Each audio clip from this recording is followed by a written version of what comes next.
Olá pessoal, eu sou a Tamara e chegamos no capítulo 6 do livro Os Mensageiros. Advertências profundas. Esse capítulo é a continuidade do capítulo anterior da palestra de Telésforo.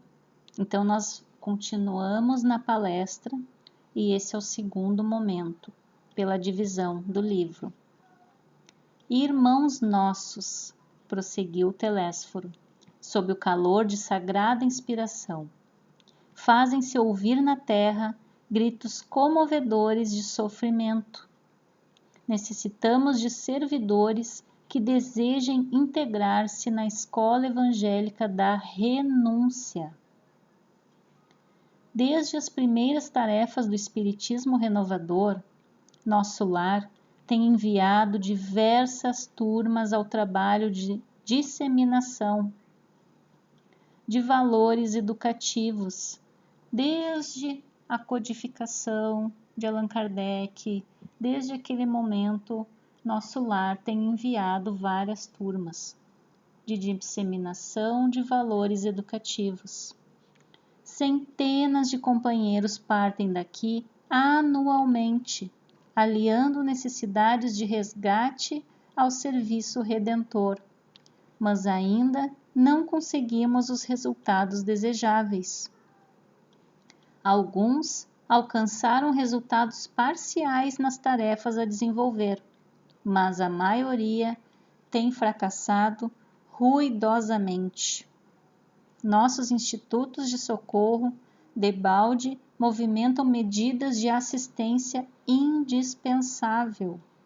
Assistentes espirituais, mentores de trabalhos, tem aos montes. O que não se tem são trabalhadores. Raríssimos conquistam algum êxito nos delicados místeres da mediunidade e da doutrinação, porque falta comprometimento, continuidade, renúncia.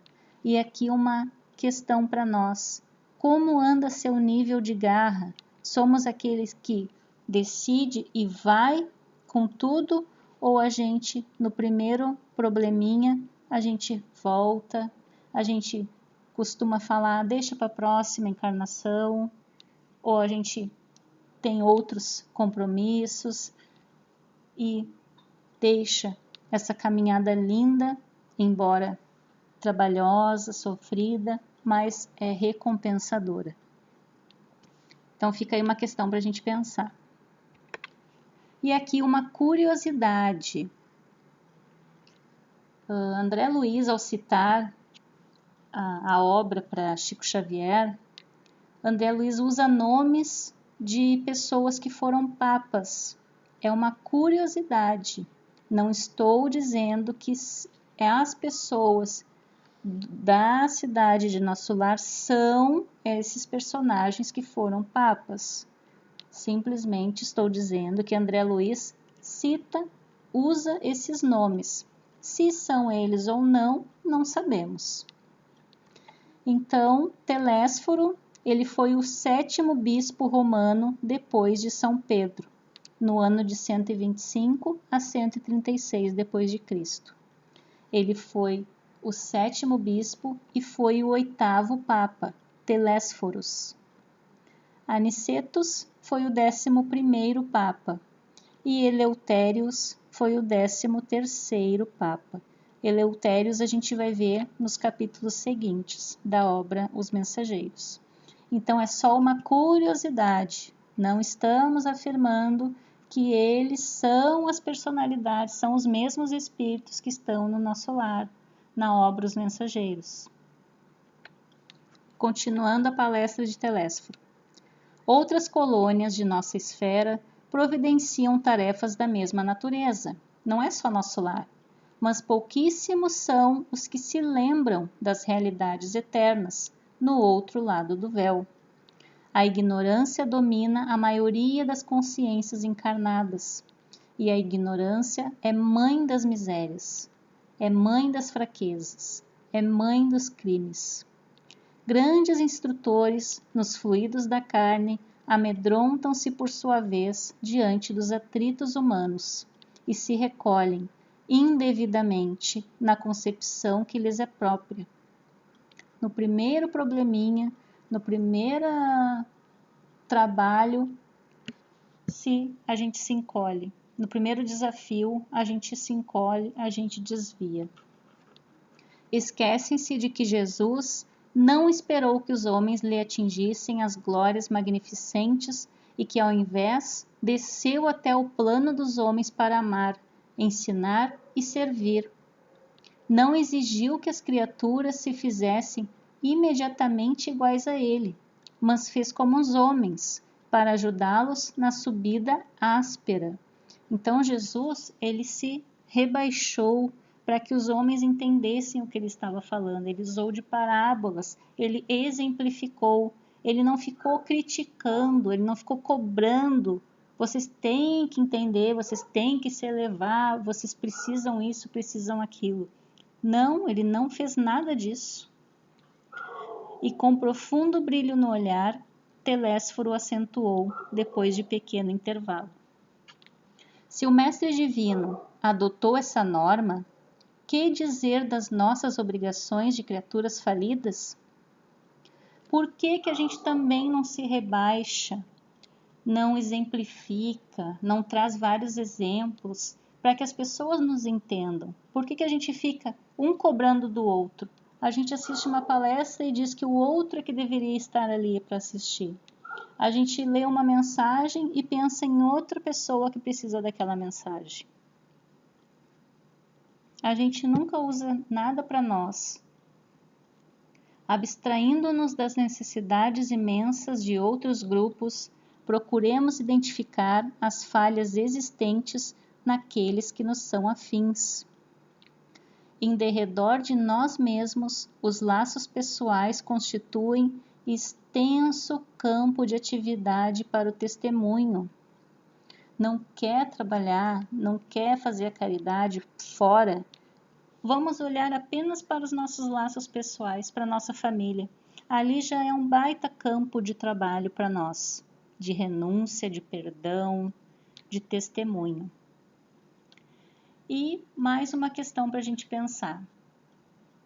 A nossa consciência é que vai nos dizer se a gente está fazendo o suficiente ou se a gente poderia fazer mais. Por quê? Onde é que está escrita a lei de Deus? Na nossa consciência. Então, se a gente está estudando, a gente está tendo um conhecimento, a gente está explorando esse mundo espiritual, a gente já está sabendo. O que a nossa consciência fala disso? O que ela acha disso? Será que ela nos lembra, Tamara, poderia fazer um pouco mais, poderia fazer isso, poderia fazer aquilo. Tu não está estudando sobre o amor, sobre o perdão? Por que tu não está exercitando isso? Por que tu não praticou isso naquele momento em que aconteceu aquela situação? A nossa consciência fica nos martelando, nos cobrando, porque a gente está na caminhada, a gente está estudando, a gente está buscando. Falta praticar. E ele continua. Cesse para nós outros a concepção de que a terra é o vale tenebroso, destinado a quedas lamentáveis, e agasalhemos a certeza de que a esfera carnal é uma grande oficina de trabalho redentor. Como, por exemplo, aqui, é uma oficina onde a gente vai martelar e a gente pode se machucar sim, mas faz parte. Preparemo-nos para a cooperação eficiente e indispensável. Esqueçamos os erros do passado e lembremo-nos de nossas obrigações fundamentais. A causa geral dos desastres mediúnicos é a ausência da noção de responsabilidade e da recordação do dever ao cumprir. A gente esquece que antes de ter reencarnado, a gente planejou a nossa reencarnação. E tá tudo muito bem planejadinho, a gente chega aqui e a gente desvia, a gente falha, a gente esquece. Quantos de vós fostes abonados aqui por generosos benfeitores que buscaram auxiliar-vos, condoídos de vosso pretérito cruel? Quantos de vós partistes, entusiastas, formulando enormes promessas, dizendo, vai ser fácil, é só me colocar numa família espírita, é só fazer com que o anjo da guarda me deixe lá na frente do centro espírita para começar a estudar, e aí já vai estar tudo certo, já vai dar para fazer tudo, e vou cumprir o meu plano. Quantos de nós será que não fez um plano assim parecido? Entretanto, não soubestes recapitular dignamente, para aprender a servir conforme os desígnios superiores do Eterno. Quando o Senhor vos enviava possibilidades materiais para o necessário, regressáveis à ambição desmedida. Ante o acréscimo de misericórdia do labor intensificado, agarrastes à ideia da existência cômoda. Junto às experiências afetivas, preferistes os desvios sexuais. Ao lado da família, voltastes à tirania doméstica.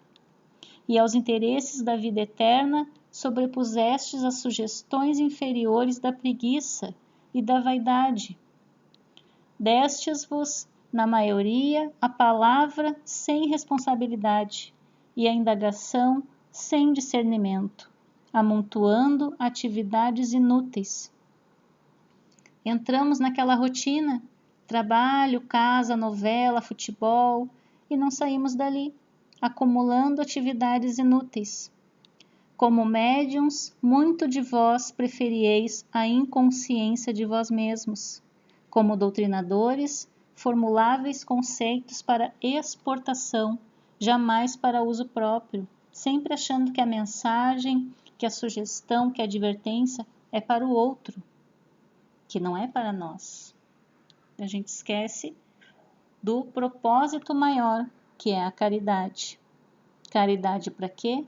Para que nós nos reformulemos, para que nós encontremos cada vez mais Deus dentro de nós e nos melhorar. Que resultado atingimos? Grandes massas batem as fontes do Espiritismo Sagrado, tão só no propósito de lhe mancharem as águas. Não são procuradores do reino de Deus os que lhe forçam desse modo as portas, e sim caçadores dos interesses pessoais. Eu estudo Espiritismo para querer saber de um parente que desencarnou, para pedir alguma coisa para mim, para barganhar. E aí eu estou manchando essa doutrina divina reveladora. Eu estou sujando a água. São os sequiosos da facilidade, os amigos do menor esforço, os preguiçosos e delinquentes de todas as situações, que desejam ouvir os espíritos desencarnados, receosos da acusação que lhes dirige a própria consciência. O fel da dúvida invade o bálsamo da fé nos corações bem intencionados. Está duvidando do Espiritismo, está duvidando dos livros, não tem problema. Inclusive, o Espiritismo, a doutrina, ela é uma fé raciocinada, é que nem catar feijão. A gente precisa catar feijão. A gente precisa pegar uma obra de Allan Kardec e catar feijão, e raciocinar, analisar, questionar, sim. Por isso que é fé raciocinada. Mesmo que a gente não ache nenhuma pedrinha, nenhum erro, a gente precisa catar feijão. A gente não pode dizer assim, não, Allan Kardec falou, está falado. Quem sou eu para questionar? Não, a gente tem que questionar, justamente porque é uma fé raciocinada. E a gente não faz isso. A ignorância e a maldade entregam-se às manifestações inferiores da magia negra. Aqui eu posso dar um exemplo. Quando a gente entra num grupo, ou assiste uma palestra ou uma mensagem, a gente fica questionando. Não, mas não é assim que eu entendo de outra forma. E aí a pessoa questiona, mas não pesquisa, não estuda. Ela simplesmente quer questionar.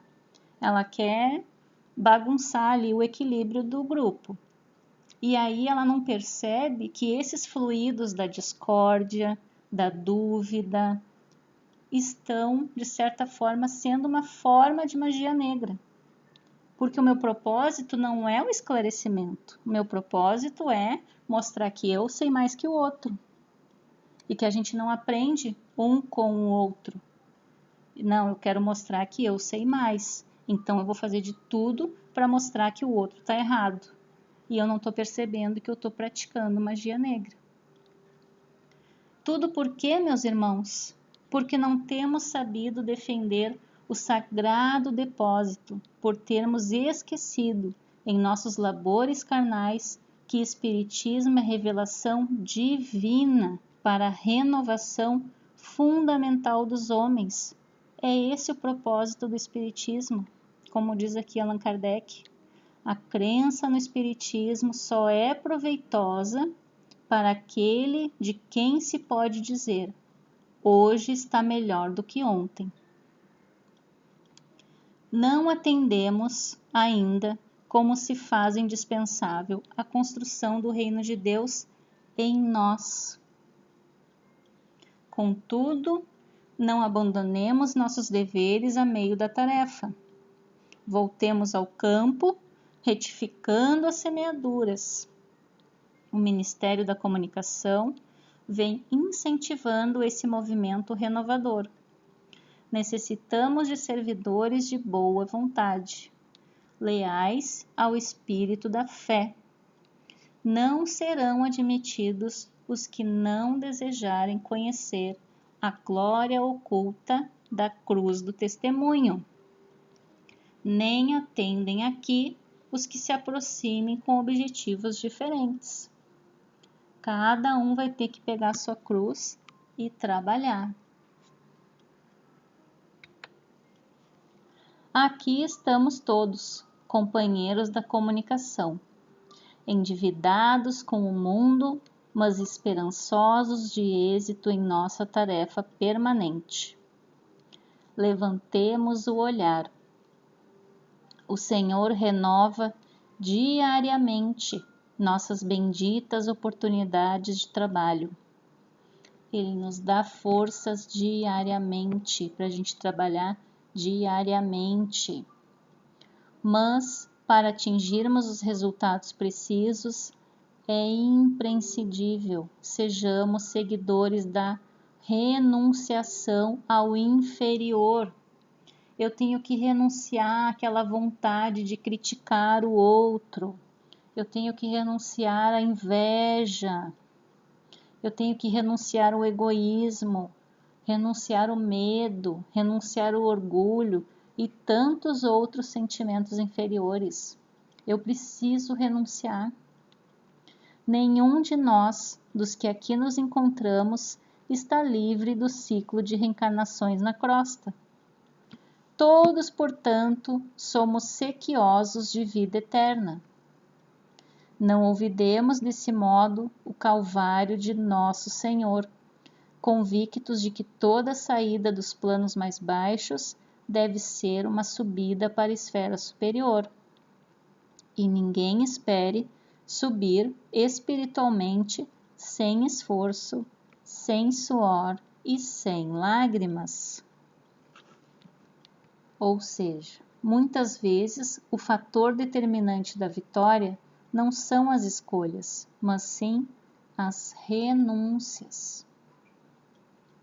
Nesse momento, cessou a preleção de Telésforo, que abençoou a Assembleia, mostrando o olhar infinitamente brilhante e aceitando em seguida o braço de Aniceto, para afastar-se. Debaixo de profunda impressão, em face das incisivas declarações do instrutor, observei que numerosos circunstantes choravam em silêncio. Ao meu olhar interrogativo, Vicente explicou: são servidores fracassados. Nesse instante, Telésforo e o nosso orientador postaram-se junto de nós. Duas senhoras, de grave fisionomia, aproximaram-se respeitosamente, e uma delas dirigiu-se a Aniceto, nestes termos: desejávamos o obséquio, de uma informação concernente à próxima oportunidade de serviço que será concedida a Otávio. E Aniceto responde: o Ministério prestará esclarecimentos. E ela fala novamente: todavia, ousaria reiterar-lhe o pedido.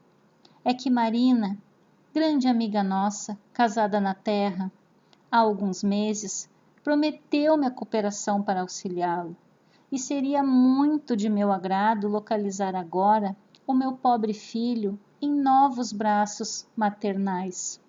Quem sabe o que o senhor acha? Aniceto esboçou um gesto de compreensão, sorriu e esclareceu, sem afetação.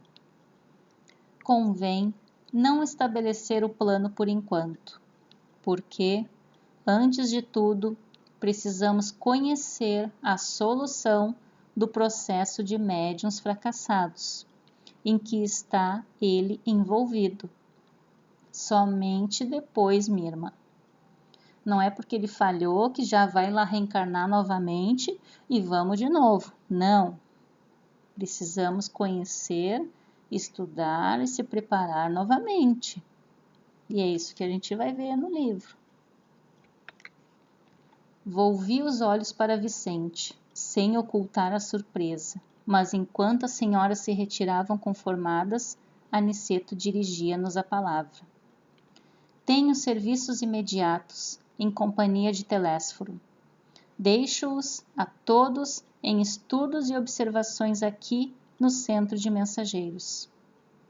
Retirou-se Aniceto com os maiores e um companheiro declarou alegremente: podemos conversar.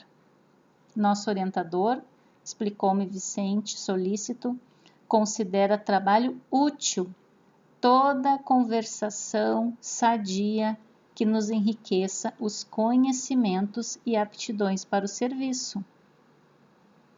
Pelas nossas palestras construtivas, portanto, receberemos também a remuneração devida à cooperação normal. Ou seja, antes André Luiz trabalhava nas câmaras de retificação e recebia por isso. Agora ele está no ministério, no centro de mensageiros, e o fato dele palestrar uma conversação sadia sobre o trabalho, ele também vai estar recebendo. Será que a gente também, quando estamos em palestra sadia, para nos esclarecer e não para questionar e duvidar e querer mostrar que o outro está errado, será que a gente também não está ganhando bônus horas nisso? De usar o nosso tempo em uma palestra saudável, em trocar ideias e opiniões de forma respeitosa? Curioso e surpreendido, indaguei. E se eu tentasse voltar aos assuntos inferiores da Terra, esquecendo a conversação edificante? Vicente sorriu e retrucou: o prejuízo seria seu, porque aqui a palavra define o espírito, e se você fugisse à luz da palestra instrutiva, nossos orientadores conheceriam sua atitude imediatamente, porquanto sua presença se tornaria desagradável e seu rosto se cobriria de sombra indefinível.